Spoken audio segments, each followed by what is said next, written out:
Almonte's Key Food, proudly serving communities throughout Brooklyn, Queens, and Long Island for over 30 years. When you shop Key Food, you'll always find fresh products, great weekly specials, and exceptional personalized service. Visit at any of their Key Food stores at 8235 153rd Avenue, Lindenwood, New York, 935 Rosedale Road, Valley Stream, New York, and 6620 Avenue U, Brooklyn, New York.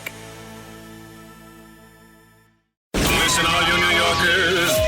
Excuse me. Taxi. Okay, man, we're looking around. This is the 77 WABC minicast. I was going to bring up evolution, but now we're talking about UFOs, and we're talking about alien life form. And here's the thing, Dr. Sky and your distinguished guest. When we look at something, and we look at through the prism of what we've seen by Spielberg and how things are going to look, the green men, the long, lanky bodies with the big heads, will we see and understand exactly something that is so foreign that we can say that it is not of this world?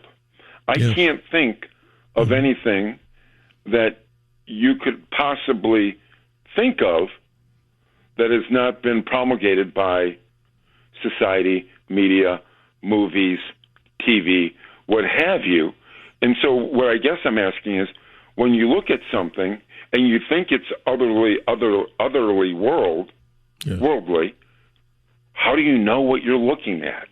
That's a very good question, and we're going to turn it right over to Darcy. This is his area of expertise, ladies and gentlemen. Darcy, Greg's bringing up some very interesting philosophic points. Please continue. This is fascinating.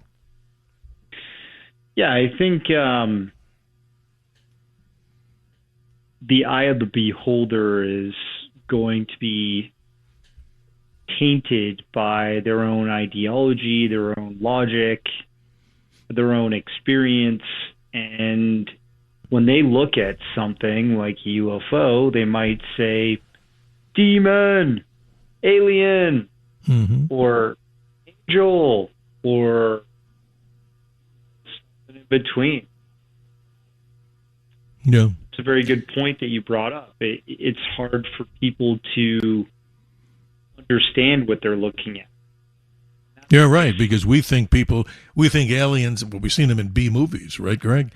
You know, they all look weird and everything with tentacles and, you know, big claws like lobsters.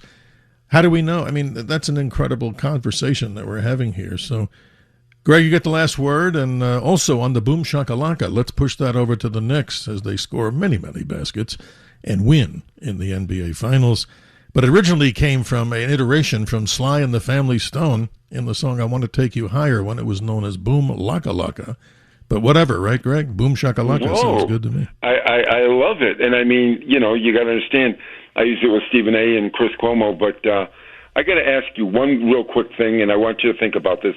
Is evolution directional? Wow. Darcy, I'm going to turn that over to you, too, because I'm going to tell the audience I do not know. I am not a evolutionary, biologist or in that field, but I do believe that human beings, animals show signs of adaptive radiation evolution, which means as we travel to different parts of the world, we have changed over time. And, maybe I'm open to the idea that maybe a more primitive ape-like man was modified into Homo sapiens. I think the missing link is a great conversation, but I just don't know.